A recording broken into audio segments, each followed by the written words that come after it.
Christmas dinner smelled like turkey and betrayal.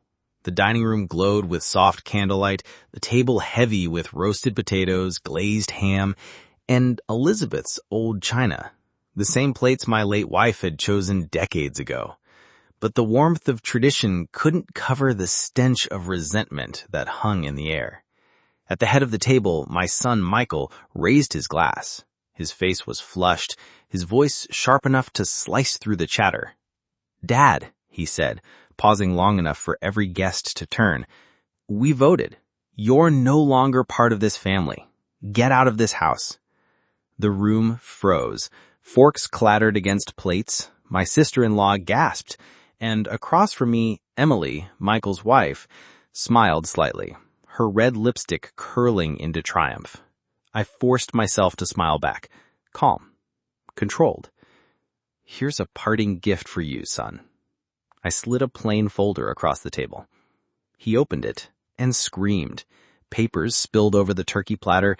Guests leaned forward, eyes wide, unaware that my revenge had only just begun. It hadn't started tonight. The betrayal had been simmering for months. The dining room, once filled with laughter and Christmas carols, had become a battlefield.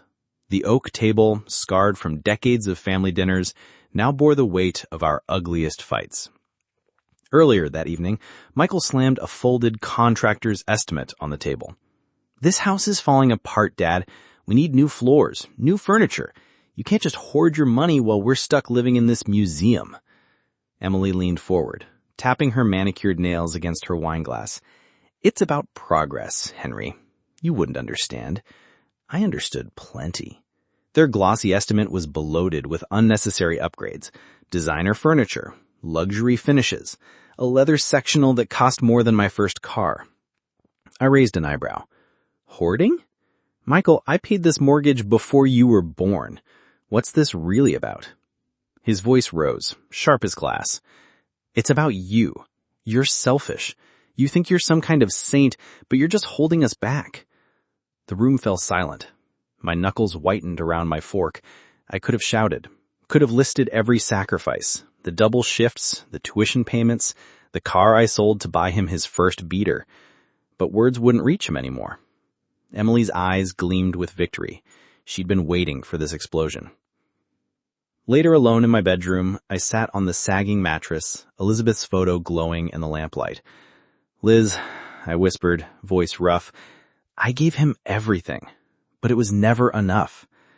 The leather photo album lay open on my lap. There was Michael, at 16, football tucked under his arm, his smile full of promise.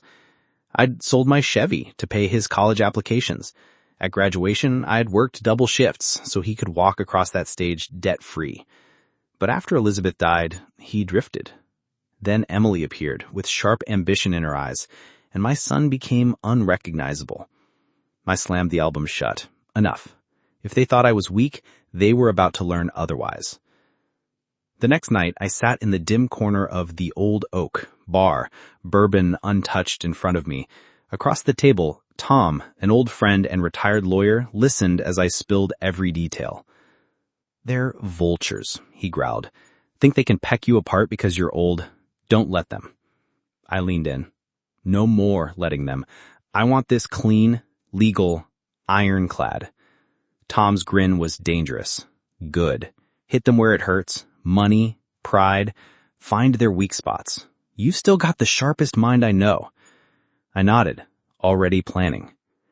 Michael's impulsive spending, Emily's obsession with appearances, their late bills, their crumbling condo. They thought they could bully me out of my own house?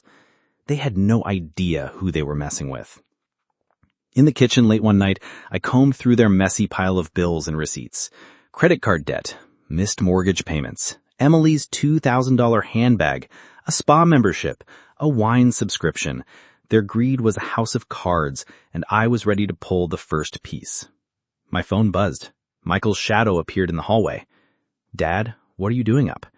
I stayed silent in the dark, notebook in my pocket, evidence piling higher. Let him think I was asleep.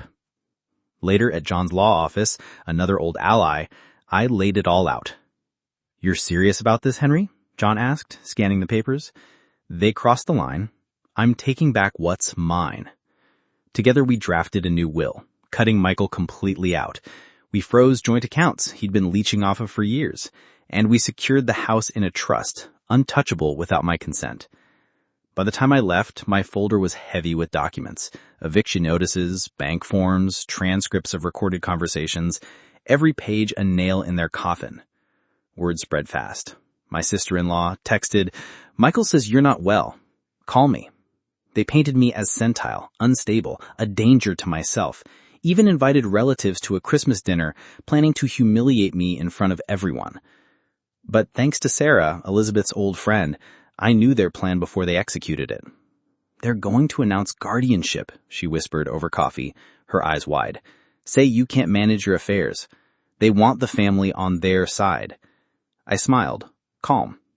Then Christmas dinner will be their stage, but I'll control the ending. The house glowed with Christmas lights. Guests filled the dining room, the air heavy with turkey and tension. Michael stood at the head, glass raised, his smile polished. Emily sat beside him, perfect posture hiding sharp intent. "Thank you all for coming," Michael began. "This Christmas is special. It's about moving forward. But my father is no longer well. This house, this life, it's too much for him. We've decided, as a family, it's time for him to leave." A ripple of gasps swept the room. Relatives whispered, some nodding uneasily, others frowning at Michael and Emily. Emily's smile widened. I stood slowly. My chair scraped the floor, loud in the silence. My voice was calm, almost soft. "Is that so? You've decided. I'm done." Michael smirked. "It's for your own good, Dad. You'll thank us later." I reached under my chair, pulled out the folder, and slid it across the table. "A parting gift, then. Open it." He flipped the first page. His smirk collapsed. An eviction notice. His name, Emily's name. 30 days to vacate. "What is this?" he shouted. "The truth," I said. "Keep reading." The next page, frozen accounts. The next, their mounting debts. Then the transcripts. Their voices, plotting to declare me incompetent, calling me a burden. Guests leaned in, eyes widening, whispers turning to outrage. Linda snatched a page, her face pale. "Michael, is this true? You tried to sell his home?" Michael stammered, red-faced. Emily grabbed another paper, her voice trembling. "This is a lie. He twisted it." But Tom's voice cut through the noise, steady and sharp. "No, this is ironclad. Their own words, their own debt. Henry did his homework." The room erupted. Relatives shouted, some stormed out, others glared at Michael and Emily with disgust. Emily's mascara streaked as she begged, "Please, we only wanted what was best." "Best?" Sarah's voice rose above the chaos. "You lied. You spread rumors. You tried to steal his home." Michael collapsed into his chair, head in his hands. Emily clung to his arm, desperate. "Dad," Michael pleaded, his voice cracking, "please don't do this. We can fix it." I looked at him, my jaw set. "You had years to fix it. You chose greed instead. Now live with it." The guests trickled out, their whispers fading into the snowy night. Michael and Emily sat in ruins, their empire of lies scattered across the table like spilled wine.